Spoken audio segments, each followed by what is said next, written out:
Hashtag no music, no intro. We are doing an early morning episode with one of our favorite guests. The hashtag Saints for the podcast is ecstatic to have Greg Cosell of NFL Films. If you don't know Greg, he is, I would say, a film savant. Before Ryan and I even started doing this podcast, we would spend text messages talking about Greg's breakdown of prospects. We've talked about Greg over the years, always been a big fan of his NFL matchups. He is doing his own podcast, the Install. You can catch him on Ross Tucker's podcast. He also does great work with Inside the Birds. I know this is a Saints podcast, but he also does great work talking about the Philadelphia Eagles. Thank you so much for coming on again, Greg. I believe this is now your third appearance on this hashtag Saints Sort of podcast. So we're actually doing a video show. Thank you for being on. Really appreciate it. I appreciate you guys having me. Thanks. So we're going to get right into it in terms of the 2023 Saints. Looking forward, on paper, they look like they have put together a decent team that can compete, that should be able to compete in the NFC South and potentially in the NFC as a potentially weaker, lesser conference. For right out the bat, I think the big question I'm going to ask is, what did you see on film last year with Derek Carr? Because my opinion is that the Saints will only go as far as Derek Carr can take them as a quarterback taking over the face of the team. It's funny. I was looking at their roster, obviously knowing I was doing this. I've been so focused on the draft, obviously. And, so I haven't really been studying NFL rosters in detail over the last month or so, pretty much since the season ended. And I got to tell you, I think they have a pretty good roster. I mean, obviously the quarterback situation, was, didn't quite work out the way they anticipated that it would a year ago. And theoretically, they've addressed that. I think last year was kind of it was kind of an odd year because offensively they never seemed to really get on track. Right. And I think that's it's hard to win in this league when your offense is week to week. And I mean, I'm actually, as we're talking, re-looking at their roster, and I don't know what you guys think, but obviously they need young players to continue to improve, which is always the plan when you draft young players. I mean, certainly they need Trevor Penning to become a starting left tackle. He lost most of his rookie season to injury. They drafted Ryan Berseed this year in the first round. I would expect they would want him to be a starting defensive tackle from the get-go. There's certain things you expect from younger players. At some point they have to play well and they have to, carry their weight. But this is a pretty good team. So I'm really curious because, I think defensively they're going to be very good. Dennis Allen is really, really good as a defensive coach. I know he's the head coach, but it's his defense. I think this could be a really interesting year in a division that we don't really know right now. I mean, it appears not to be one of the stronger divisions in the league. Right. And one of the things when they signed Derek Carr, one of the things they talked about, Derek Carr talked about, Pete Carmichael, pretty much everybody, even Drew Brees talked about Derek Carr's ability to adjust at the line of scrimmage, going to the line of scrimmage with 2 or 3 plays, being able to check from one to another based on what he's seeing from the defense. They didn't have that last year. And that's something the Saints offense has, had for years with Drew Brees, obviously. So they talked about that being like a big strength that they didn't have last year, where they can kind of adjust at the line and, based on what the defenses are doing. Does Derek Carr, does he have that ability? Has he had that ability with the Raiders? And I think that's critical now, Ryan, in the NFL. Again, I don't use the word great, as you guys know. I don't throw that word out there. But I think to be a higher level quarterback in the NFL nowadays, you need to be able to do that. You need to be able to win a lot of snaps before the ball is snapped, and Derek Carr certainly has that capability. I'm sure they'll give him that freedom at the line of scrimmage. He's been playing now. What is this? His ninth or 10th year. He's somewhere in that range, isn't he? Something like that, man. Long time. So he's played a lot of football, and he's been a starter for a long time. And, I think that he certainly can do that. From everything you hear about Derek Carr, he's a football guy all the way, smart, aware. I think that that's a critical piece of an offensive puzzle in today's NFL, because defenses have become so detailed, so nuanced, so subtle in a lot of things that they do, that you need your quarterback. And obviously young quarterbacks can't do this yet, and that's why they're susceptible to certain things. But you'd expect a veteran quarterback to be able to go to the line of scrimmage, see an indicator, see a key, see a guy just 1 yard where he's not supposed to be, and know that, hey, something's up, and be able to get out of a play or check to a play or whatever it is that they do. I love the way people decide that they know exactly what a quarterback's doing by watching it on TV. No one knows that. But the point is you want your quarterback to be able to do that. And Derek Carr certainly is capable of that. I want to get back to, you talked about the Saints draft and them drafting Brian Brees in the first round. I was reading your scouting report on him on the 33rd last night, and something that stood out to me is you kind of mentioned that he has the ability to play a 1-gap scheme or a 2-gap scheme in terms of from the interior. I would just, from our listeners' perspective who don't know like the extensive X's and O's of football, can you, like in simplistic terms, like what the difference is between those, like the two attacking positions on the defensive line, if it's a 1-gap scheme or a 2-gap scheme? Yeah, the first thing you notice about Brisset, and I was on the field at the combine, is he is a big dude. Yeah, he is. He's almost 6'6". He's close to 300 pounds. He's a big man, and he looks the part. So the difference with a 1-gap and a 2-gap. So 1-gap, more often than not, results from what we call under fronts, okay, or over fronts. It's basically an even front, meaning that defensive linemen line up in gaps, not head up over an offensive lineman. So Brisset, he could probably play it as a 1 technique, which means he'd be lining up in a gap between a center and a guard, or he could play it as a 3 technique, where he'd be lining up in a gap just off the guard's outside shoulder, so essentially between the guard and an offensive tackle. That's the 1-gap element, because you're lining up in a gap. And normally when you do that, you're penetrating right at the snap of the ball. You're not waiting to see what happens. You're penetrating. And then obviously you dictate how the offensive line blocks, and your linebackers work off that. Second-level defenders will work off that. If you're playing 2-gap, more often than not, that's what we call odd fronts, where let's say you'll have a nose tackle who's head up on an offensive center, and you'll have, let's say, defensive tackles who could be head up on offensive guards. And what happens there is you're not shooting into a gap because you're head up on an offensive lineman. You are basically hand fighting with the offensive lineman right in front of you, and sort of peeking and seeing where the ball goes, on a running play in particular. And then you have to play off that contact with the offensive lineman and go make a play on the ball. So the term we use for that is you want to control and displace the offensive lineman so you can go make a play. Brisset showed the ability to do both those things when he was in college at Clemson. Interesting. And one thing me and Adam, we've been able to kind of figure out the Saints prototype, as far as like a lot of their players, a lot of their prospects, but definitely the defensive line. They like long, big, fast players on the D line, 6'5", 6'6". You saw it with guys like Marcus Davenport, Peyton Turner, Cam Jordan.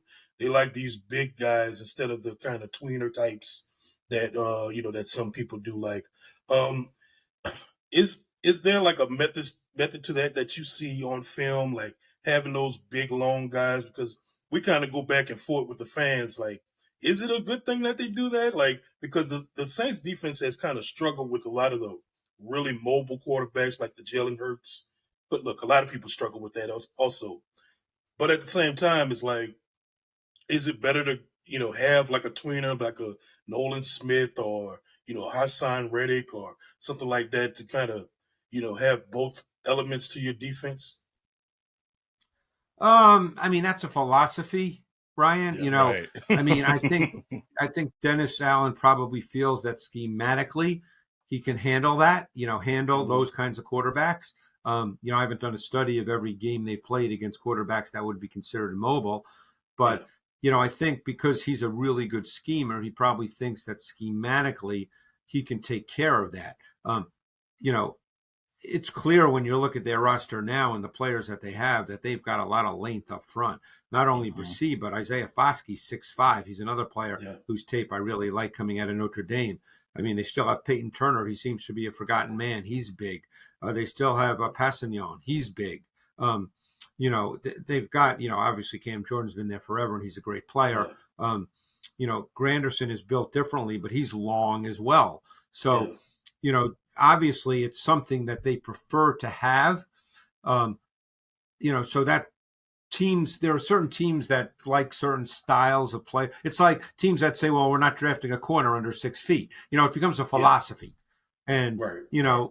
you pass sometimes on players that may end up being great players. That happened with Aaron Donald for a lot of teams because Aaron Yeah. Donald is not 6'3". I remember Right. having a Right. great conversation with a defensive line coach the year he came out, and he didn't like Donald a lot for any number of reasons. And I said, and I liked him. That doesn't make me smarter than he is. But I mean, I remember talking to him a few years later, and he said, "Man, you were right on Aaron Donald." That stuff's a philosophy. So, and there's many different philosophies and many different approaches.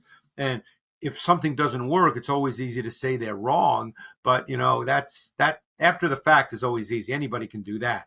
Right. Clearly they have a philosophy. This is what they want, and this is the way they feel they can do what they want to do best.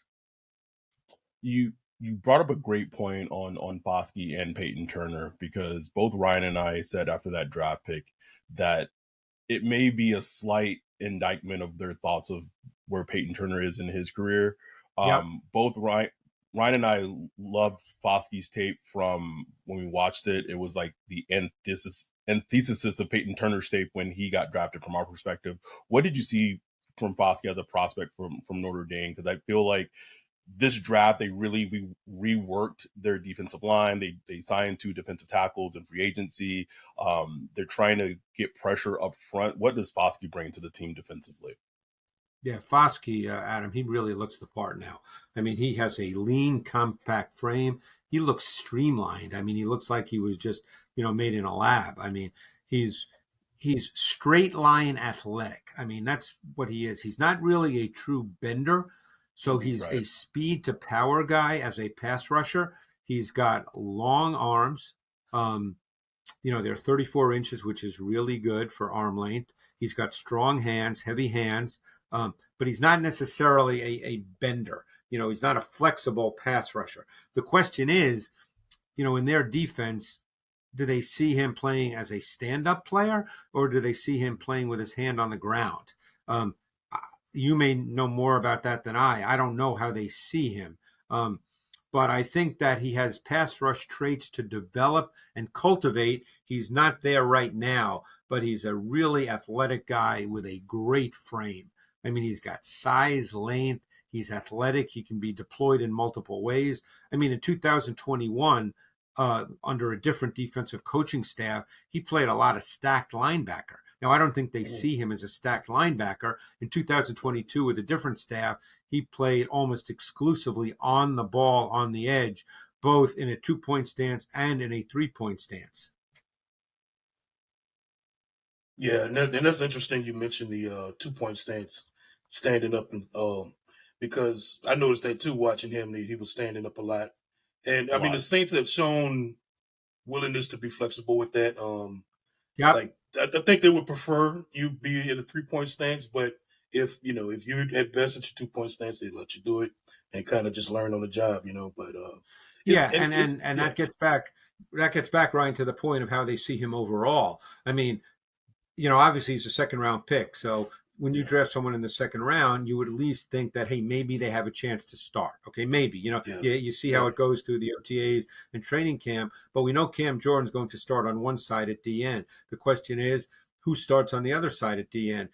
right, When they're in their base defense, and however percentage of snaps you're in your base. Maybe it's 25%, 35%. That depends, of course, on your opponent as well, and the opponents you face. I guess we'll find.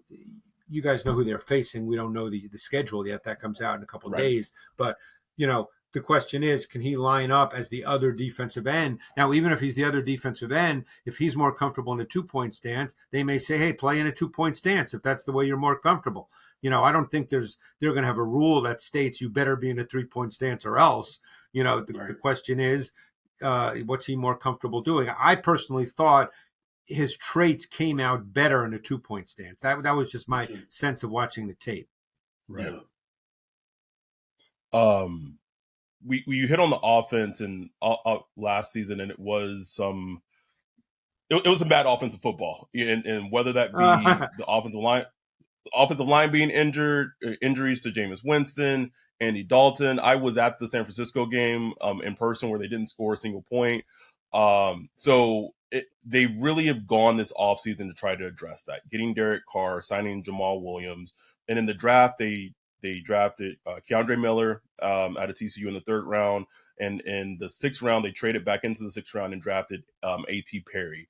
Can you just, if you had thoughts on Perry and Miller as prospects, what they potentially could bring to the Saints offense that does need a lot of juice? Well, I would think let's start with Miller. I would think if all goes well, Miller's not playing a lot of snaps because they signed Jamal Williams, who last year, now he's not going to get 270 snaps with the Saints, but I would think that Jamal Williams and Kamara would be their backfield combination. Now, Kamara does have a little bit of an injury history here and there. So, obviously that made sense for them to draft Kendre Miller out of TCU, who's kind of an interesting back because he's got some explosive traits to him. He's not really a sustainer, but they don't need him to be a sustainer because they've got Jamal Williams. Even though he's 215 pounds, to me, his tape was much more that of a scat back than of a strong, physical, tough runner. I thought he had short area burst. I thought he had darting, slashing quickness at the 2nd and 3rd levels. I thought he had accelerating speed. I thought he could run away from the defense. I think, to me, he's a complementary type runner. That's how I saw him. And I think based on where he was drafted, that's probably how the league saw him. But, I think that in an ideal world, guys, and I think you would probably agree that if all goes well, he wouldn't get a lot of snaps this year because we know what Kamara is if he can play 17 games. We know what Jamal Williams last year, I don't have the numbers in front of me, but I believe he had 250 or so carries. Like I said, that won't happen with the Saints, but he's that guy, so it would seem to me that's a really strong 1-2 punch. As far as A.T. Perry, I actually really liked A.T. Perry, and I was kind of surprised he got drafted where he did. Now, I think I understand why. Normally, I understand why. It doesn't mean I always agree with it, and that's okay. Reasonable people can disagree on evaluations of players. I thought this kid had size, length. He was smooth. He was fluid. He's a glider. Stride length at 6'3.5". Stride length is a trait. People don't think of it that way, but when you can eat up ground, particularly versus off coverage, when you can eat up ground coming off the ball, that is a trait. And I watched all his targets from 2021 and all his targets from 2022. And that's a lot of targets. That's 265 plays, give or take. The more I watched him, the more I liked him. So again, I don't know the kid, so I can't speak to mental toughness. I can't speak to any of those things that I don't get to do, that teams get to do. Maybe he fell short in some of those other categories that I can't be aware of, and maybe that's why he was a 6th-round pick, because a 6th-round pick, you're taking a flyer more than saying this is the guy. But I thought his tape suggested that he could have been a much higher pick. Right. I thought the same thing because I didn't know anything about him before the draft. But after the draft, I went and I found every little cut up I could find of him. And just like you said, the more I watched, I was like, this guy's good, man. Like, I mean, with the 6th round, you're thinking, well, maybe he can make the team, maybe not. I'm like, this guy should contribute. You know what I'm saying? Like, he should contribute to this offense. We'll see at what point. But if he could be the 4th or 5th wide receiver, like, yeah, because he was so productive the last 2 years with Wake Forest. I mean, I don't see I guess why not, unless, like we say, something mental, yeah, and which, yeah, again, none of us know, and maybe that's it. Again, you still have the Michael Thomas question. He hasn't Right. played football in what, Huge 2 years, question. more than two Yeah. years. So, obviously when he was at his best, he was terrific, and he was really your classic boundary X. The receiver who would line up to the short side of the field, and they would have a great 2-man route concepts with he and Kamara, who was either offset to the boundary or even aligning, as a detached receiver to the boundary. But he really hasn't played, so we don't know where he stands right now. Yeah. So obviously Olave had a really good rookie year, better than I thought, to be totally honest. I was surprised at the success that I was going to ask you that. Yeah. Oh no, I'll hey, when I evaluate a guy, and if a guy exceeds what I think he can be, I don't hide from that. I mean, the thing about this business is I'm just sitting in my office here watching tape, and that's all I have. And I didn't think Olave could do what he did at the NFL level in his first year. I really didn't. So he was very, very good. He's incredibly smooth. Obviously he's one receiver. They're, depending on Thomas, they're really looking for a third. I mean, they got some big plays here and there from Shaheed last year. The question is, can he be more than that? And we don't know the answer to that. They may not know the answer to that. Traquan Smith is still around. I feel like he's been around for 100 years. We'd feel the same, Greg.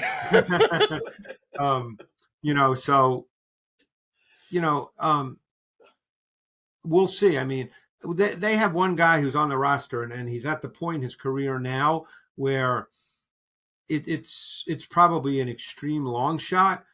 But I always thought Brian Edwards was going to be a good NFL player.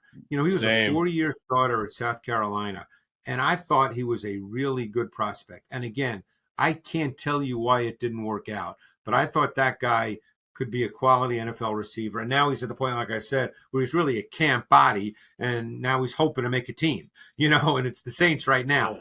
But, again, I'm just throwing that out because, again, he's a guy I liked. I guess I've been wrong on up to this point because it hasn't worked out.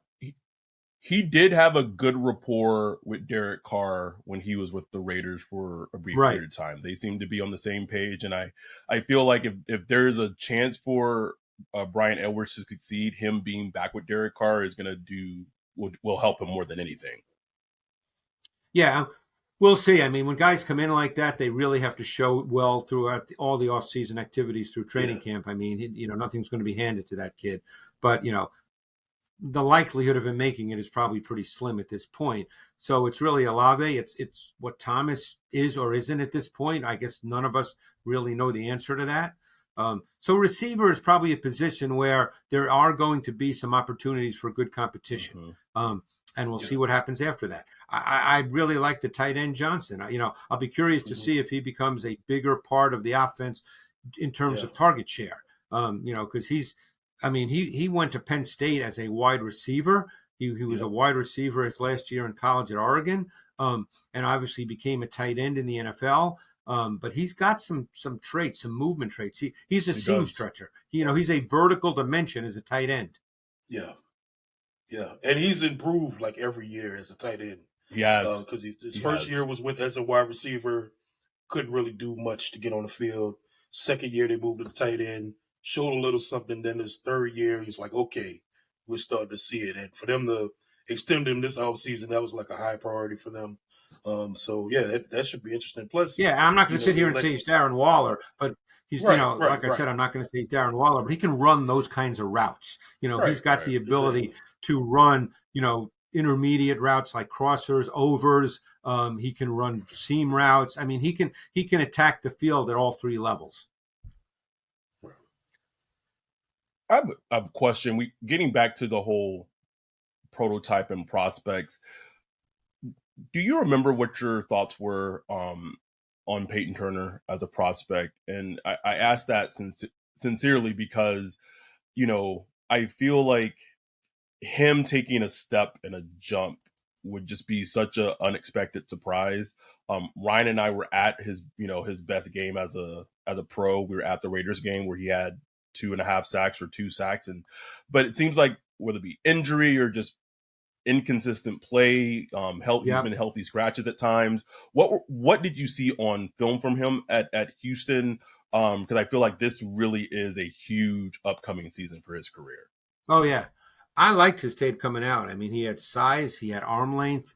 He had great physical dimensions. I thought he was a big man who played with power. I thought he was more than athletic enough, not a great sudden athlete, but more than athletic enough. I thought he was front diverse, could line up in different spots. I thought he was actually a pretty strong prospect. And when they took him, it was late in the first round, was it not? It was. Yep. Yeah. I thought to myself, hey, I like that pick. I mean, I thought he played with strength. He could generate power because power is really just strength and motion. I thought he could generate power. I thought he was able to play off contact. He wasn't a true bender, but he wasn't totally stiff either. I kind of saw him, and we'll see what happens this year. I kind of saw him as an ascending player who, when given a chance, could play well. We're dealing with a guy. I don't know what he weighs now, but I guess he weighed 270 at that time when he came out of college. I don't know how all that works out now, but I liked him, and thought he could be a really good player in the NFL. Or let's put it this way, really good, maybe too strong, but absolutely a contributing player on a good defensive line. No, I think we all hoped, but just had seemed to work out that way so far. We'll see what happens. I want to ask you about the quarterback they drafted out of Fresno State, Jake Hayner. Because I watched a little bit of him, and the more, he was another guy. Like the more you watch, he was like, okay, I kind of see it. Not saying he's going to blow the world off his doors, but this dude can kind of play. Well, I love Jake Hayner. Believe me, I know what he is. He's under 6 feet, but he is a really fun watch. I started by going back to when they played UCLA in 2021. And they beat UCLA down in LA, and he played literally most of the second half with a torn oblique. And you could see literally every throw he just bent over because, he had a torn oblique. And obviously, look, you guys had a 6-foot quarterback who played, as a Hall of Famer for years. But, historical precedent says that 6-foot pocket quarterbacks don't normally make it, okay? Obviously, right. Breeze is the great exception. But this guy he's physically and mentally quick twitch. He's got a really strong sense of timing and rhythm to his game. He was decisive turning it loose. It showed up in every single game. I just kept watching games, and I get the coaching tape, so I'm just watching games. You can see on the tape how tough mentally and he was, how tough physically he was, how competitive he was. I really, really like that kid. I mean, I said in my transition, I said he will more than likely be a day 3 pick, and there is no question that he will not be drafted as a starting quarterback given his size and lack of what would be considered more elite physical and arm talent traits. But his college tape showed a quarterback who played to the details and subtleties and nuances of the position with higher level processing, excellent field vision, a refined feel for the timing and rhythm of the passing game, an understanding of progressions, a willingness to turn it loose. I mean, I really like Jake Hayner a lot. Wow. Yeah, that's like some good check boxes.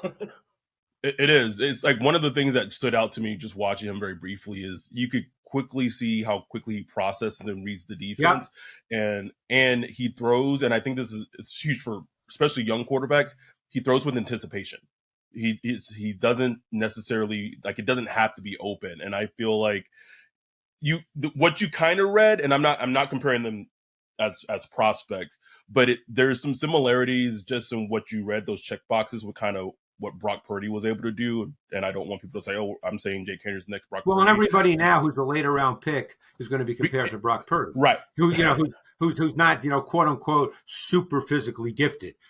That's going to be the new way people talk about it now. Well, he's Brock Purdy, and